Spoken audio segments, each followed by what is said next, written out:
Hello, Hampton Roads. I'm Kristen Crowley, and today we have a very special guest who is joining us to discuss a silent but potentially deadly issue many veterans face right here in our own community.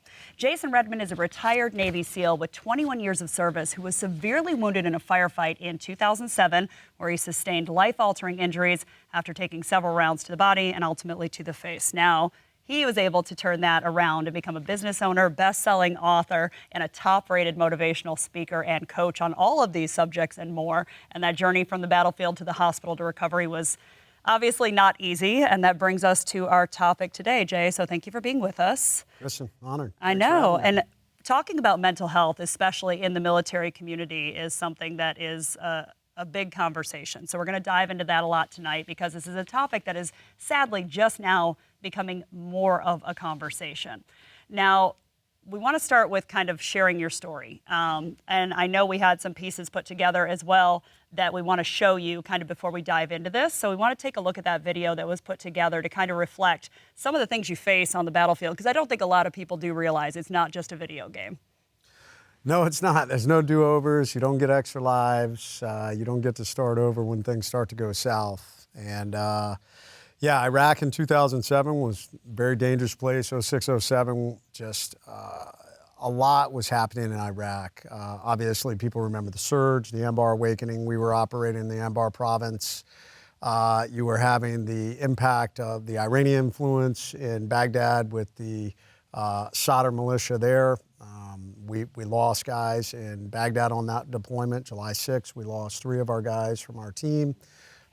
We lost guys on the very first mission of that deployment in April in Fallujah, and then continued to see a lot of combat and just conducted a lot of missions. Over that deployment, we conducted, I believe, 80 direct action, takedown, kinetic missions.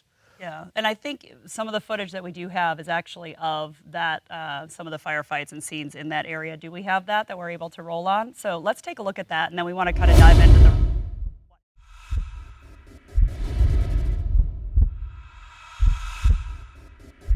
About, man, if I could go back in time and tell young 17-year-old Jason Redman advice on how to live his life, to avoid some of the mistakes and to not have those regrets as I was facing death.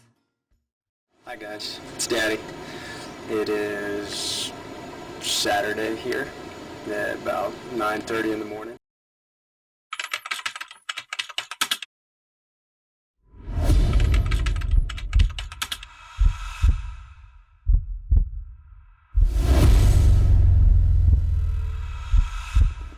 I didn't fight because I hated the people I was fighting. As a matter of fact, I actually had a lot of respect for the people I fought because they fought for what they believed.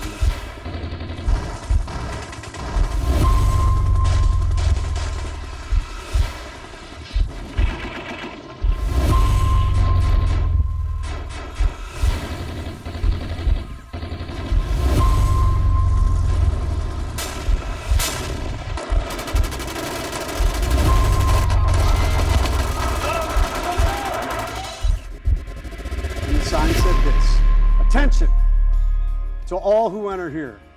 If you're coming in this room with sadness or sorrow, go elsewhere. If you can learn to love deeper in all aspects of your life, it's going to make a difference. I absolutely guarantee it. So how does it make you feel when you're back to thinking about, that time when everything happened? I miss it. I think obviously one of the big challenges with mental health with individuals, if they go through a hard time, they look back on those times, and if they haven't dealt with it, then it makes it painful. It makes it an experience that kind of owns you. And for me, I dealt with it head on. I talked about it. I addressed the demons that I faced, and I had faced some earlier demons. So all of that kind of came together, and I think it set me up for success. And I think a lot of people don't understand that or realize that. They hear my story, they hear, oh, you got shot that night, not realizing there's a lot of layers to that story that go deeper and earlier. Yeah, and I think when you talk about it, a lot of people know the story of what happened. I mean, you got shot up, took the rounds to the body, through the armor, and then ultimately to the side of your face.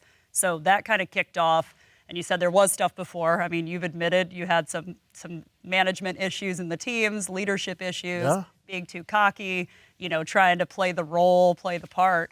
And I mean, was that day that all happened more of an awakening for you, or what path were you on when that happened? No, that day was really the culmination of that journey. You know, growing up in the SEAL teams, and I was a 17-year-old kid when I joined the Navy, and yeah, I mean, it's easy to think a little too highly of yourself in our community. I grew up, I did very well, I earned my way to become an officer, and unfortunately kind of lost my way. Yeah. Kind of thought that I was all this in a bag of chips, and stumbled and fell and almost got myself kicked out, and really had to hit rock bottom. Yeah. And then had to rebuild myself back up. And in our community, in any community, it's really hard to come back from failure, especially if it's your fault. If you were the one, if the failure comes at your own hand by your own doing, it's hard to rebuild that trust and credibility. In a community where lives depend on your decisions, that's even more challenging. So it took a long time. It was probably at least a year before I had teammates who started to say, all right, man, you're showing us, you're putting in the work, you're displaying you have the ability to do this job, you're being consistent. And that continued all the way up until we got to Iraq. Continued. Combat is the great crucible for warriors. So, you can be great in training, but only when you get to combat does that truly show you have the ability to do it. And thankfully, we got to see a decent amount of combat on that deployment, and we saw some pretty intense situations. So all of that continued to build, got my career back on track. Everything was good to go. I thought everything was repaired. I had come full circle, and 1 week before going home is when I was wounded. Wow. And I don't want to say it was like instant. It wasn't like I came out of the first surgery where they saved my life and was like, oh, thank God I got shot in the face. It's so good. It probably took, I would say about, I've told people it was about 2 weeks from the time I was wounded until the time that sign on the door went up. But I will say it probably was only about a week before I remember telling myself, hey, you've been through this journey before. Like, you just walked the hardest journey you've ever been through, from leadership failure, rock bottom, all the way to where you are right now. And the lessons you had to build and the things you had to build within yourself, how you lead yourself, how you stay positive, how you drive forward, all these things are the same. And you're going to implement right here in this hospital bed all these lessons, and this is no different. Yeah. So it was that turning point right then where I looked back at the past and said, let's go. Well, I know when we talk about mental health, and we know the teams. For those of you who don't know, I mean, my husband knew Jay, and I've known him since it's been a long time. Long journey. He was part of some of your hazing process coming into the military. Yeah, so, he was. I've seen your story. Well, that's a whole nother show, because I don't know if that could even make it on here without his consent. But you got to get consent nowadays. If you wasn't involved with that. He just watched. Come on, let's. He just watched. There was no touching. Yeah. But we laugh about it now because you've seen things that most people don't see, and you said it came full circle because when you got shot, you had already learned to deal with rock bottom. So I think the thing, especially in the military community, is that a lot of people are told, don't talk about your mental health. Don't say that you're weak. Don't come to them with this because they could not put you on the jobs you want to be on. But you hit that rock bottom, and you've talked about it very openly. If you want to share that night with the chair, because that was one of the pivotal stories that kind of got you back on the track of where you were before this happened. And do you think if that didn't happen, you would have been able to handle being shot as well? Absolutely not. I frequently talk to people about that. I often tell them, I speak on the overcome mindset, and I tell people, like, be thankful for the adversity you go through and the hard times you go through. And if you can be positive and you can figure out how to drive forward and get off that X, as we talk about, it's going to set you up for success for other adversity and problems you're going to encounter in this life. And that journey from rock bottom set me up for success with those battlefield injuries. that being told, hey, you know, you don't belong, you're a failure, we want to kick you out, you're not a good leader, you know, you made bad tactical decisions, all those things, I mean, that was really hard. And it's the first major, what I call life ambush, to just rock my world. You know, I was 30 when that occurred. So not super young, but I had really excelled my whole life. I had never really encountered this major failure point in my life. I had, you know, achieved, you know, high rankings in everything that I did, and suddenly to be told you're a failure and we want to kick you out led me back to my room when I was facing, you know, I was told, hey, tomorrow we'll tell you what your fate is. Go back to your room. And I went back to my room, and in my mind, I was like, my life is over. Like, this is the end. Tomorrow, they're going to take my Trident. And I was so unfortunately tied to that identity. I had, you know, built everything about myself around that. And when I was told I didn't measure up, I thought about killing myself. And I pulled my pistol out, I put it in my mouth, and I was going to take my life. And thankfully in my room, there was a picture of my wife and kids. And just God, I think, just kind of smacked me in the back of the head and said, what are you doing? Like, what message does it leave? What message do you tell your kids if you kill yourself in Afghanistan for a mistake you made? Yeah. And yeah, it kind of woke me up, and that's where it kind of started this process of, man, I need to go get some help. I went and talked to the special operations chaplain. It was kind of funny because I sat down and talked to him, and I told him this whole story, and he listened, you know, like chaplains and counselors do. And he's like, he listens to the whole thing, and then he goes, okay, so you got yourself in trouble. And I'm like, yeah. And he goes, and they're going to tell you the outcome tomorrow morning, right? Mm-hmm. And I was like, yeah. And he's like, tomorrow morning at 8 a.m., right? I'm like, yeah. And he goes, but you were going to kill yourself tonight. And I was like, yeah. And he goes, seems a little premature, doesn't it? And I was like, huh, yeah. Yeah, probably. But how many of us in this life do the same thing? We start to create, I saw somebody write this the other day, and I thought it was profound. Anxiety and depression and things, we create conspiracy theories in our own mind over things that we don't know what the outcome is yet. And I did that same thing. I convinced myself that the next morning was over, that they were already going to kick me out instead of waiting. And that's what he told me. He said, regardless of what happens, tomorrow may be the end. He said, but I don't think it will be. He said, I think they're going to give you a second chance. He said, and out of the end moments come new beginnings. And he said, make no mistake, tomorrow becomes a new beginning because you're going to have to repair what happened. All the damage. And he was right. And it was hard. But it was that journey, that my willingness to get up, to drive forward, to ignore the haters and the naysayers. There were a lot of guys when I came back to my new SEAL team and my new troop who were not real happy that I was there. My nickname was Rambo Red. Not for a good reason. Not for a good reason, yeah. And I had to listen to that and deal with that and accept that. I had done it to myself. So I knew I just needed to focus on, hey man, try and be the best you can be. And there was something else I think I learned in that journey. As a leader, as an individual, you're not going to be perfect at everything. No. There are things you're not going to be good at, but people will respect you if they know, even though you're not good at something, you're like grinding it out to the best you can be. Even if it's dead last with everyone, if they know you're killing it, they're going to be like, okay, roger that. You know, you may not be good at that, but we know you're giving it your all. And that was my goal and focus through that journey and slowly building back.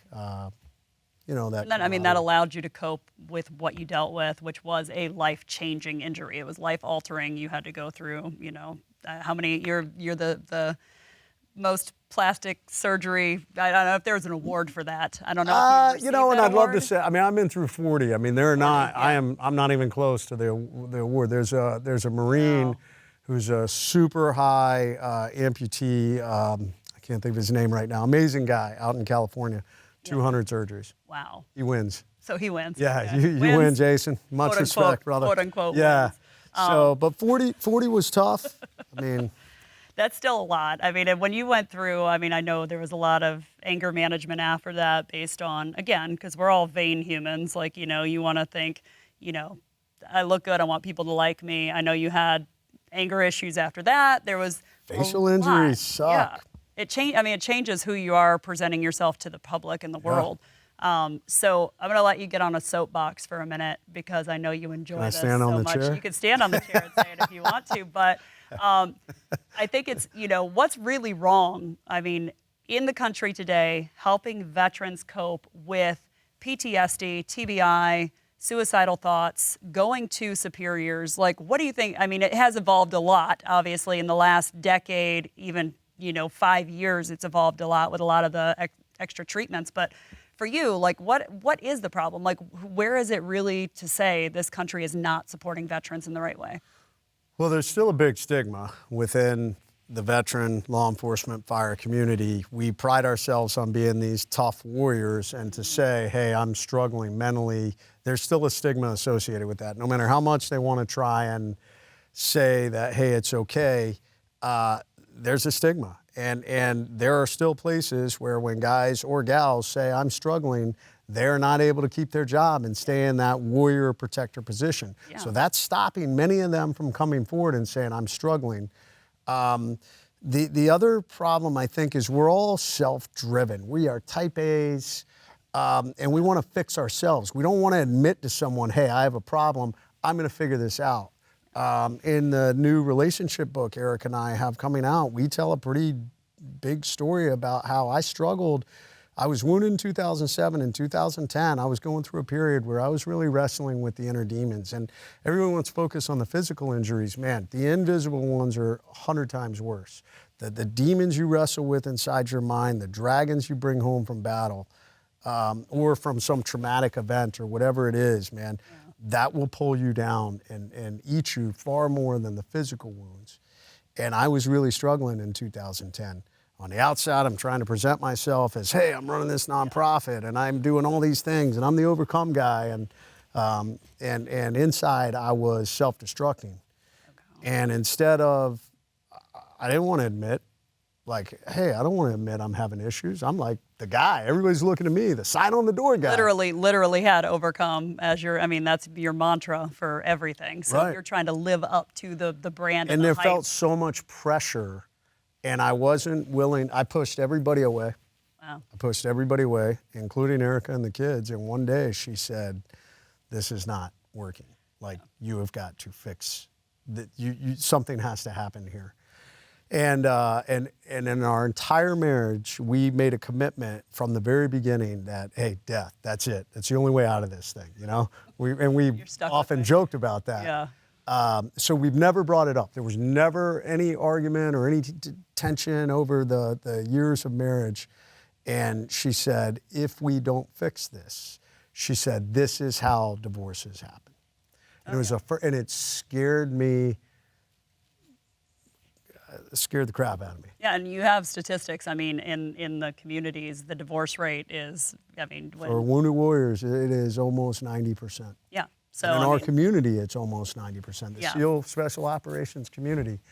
So she shook me up to the point that I said, okay, once again, kind of like when I was sitting in that chair with a gun in my mouth. I went to see the Special Operations chaplain. In this case, I was still active duty. I went back to the command, and I found the psych, and I said, hey, I need to talk. I need help.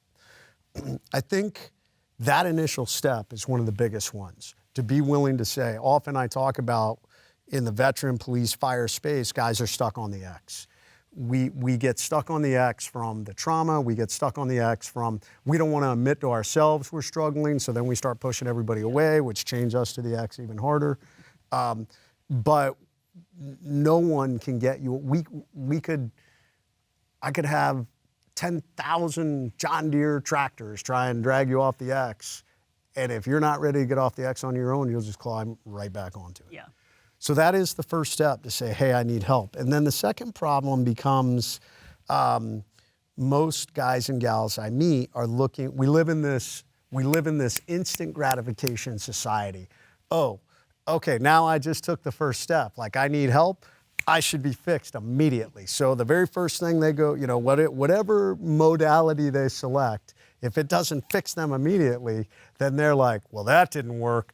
And, you know, I told you that wouldn't work. So now I'm going to go back to what I was doing before, which is self-medicating, the drugs, the alcohol, whatever other self-destructive pattern that so many guys and gals go down when they're struggling to navigate their trauma.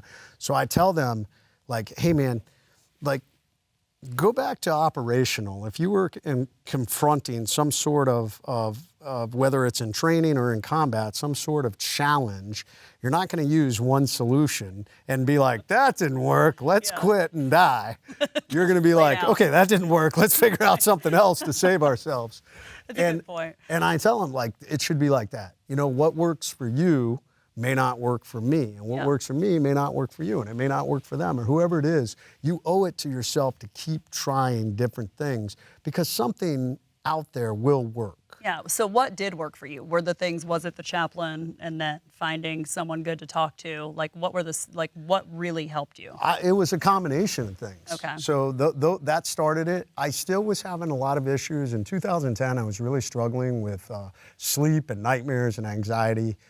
One of the things was obviously talking about it, so both the chaplain and the psych, but I got introduced, which was relatively new back then, something called stellate ganglion block, which is a technique that was probably discovered back in the 60s to deal with traumatic events, and then it's actually a SEAL, Sean Mulvaney, who became a doctor, and another Army guy who started thinking, well, maybe we can use this for trauma and wounded warriors.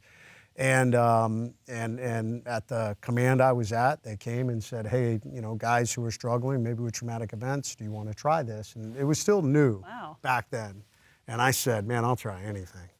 So I did it, and some guys like me felt like it did a big thing. I know Medal of Honor recipient Dakota Meyer did stellate ganglion block and speaks a lot on it now. But it really helped me with sleep, which was one of the biggest things I was struggling with. That was one. Hyperbaric treatment helped me. I went out and I tried some other things that didn't work for me, magnetic resonance therapy and stuff like that. But I've heard of that too, yeah. I also think that sharing my story, I was starting, by the time I retired from the military in 2013, so fast forward over these next 3 years that, you know, I did counseling, I did stellate ganglion block, I did hyperbaric, I tried the magnetic resonance therapy. But the other thing that started happening, I was sharing my story. So over and over again, I was telling my story of what happened and owning it. And I will say that some guys and gals are like, well, you didn't lose anybody. You're right. I'm very fortunate I didn't lose anybody. But I try to tell them, man, we can't go back and change that night. And or day or whatever happened to you. And I don't understand these individuals that we lose somebody and we chain ourselves to the grief of that loss and tell ourselves it is a lie. I've seen so many times, I can't be happy because this happened. And I'm like, do you honestly think your brother or sister warrior, or in cases I've seen your spouse or your kid that passed away, would literally want you to be miserable for the rest of your life? Yeah. You know, even if you did something that potentially contributed to it, guess what, man? Did you intentionally do it? Yeah. Man, hey, terrible mistakes happen. Bad things happen to good people, man. Yeah, the way you honor them is by living the best life you can, and that became my mindset. You know. You have to. I mean, you have to find a way to move on. And I mean, we've seen so many people do so many, overcome so much more. And you've said it. I mean, there's people out there, you can always say, there's always somebody who's got it worse, or something could be worse in this situation. So it does keep you going. And, you know, just a quick wrap, because we want to go to another video really quickly, but just local charities. Do you have a few you could name off that you like to partner with for any of the veteran assistance? There's some great ones. Yeah, I have partnered with multiple. I mean, I'll give a shout out, obviously local, the Navy SEAL Foundation did a lot for me and my family. When I lost my best friend to suicide, they did so much for him and his family. Get Headstrong is an organization that is doing amazing things in the mental health space for our combat veterans. So anybody who says, hey, I'm struggling, you should check them out. Gary Sinise Foundation is doing great things for our veterans. I'm an ambassador for them. Really heavy. I think sometimes the struggles that so many of our veterans have is a combination of psychological and physiological.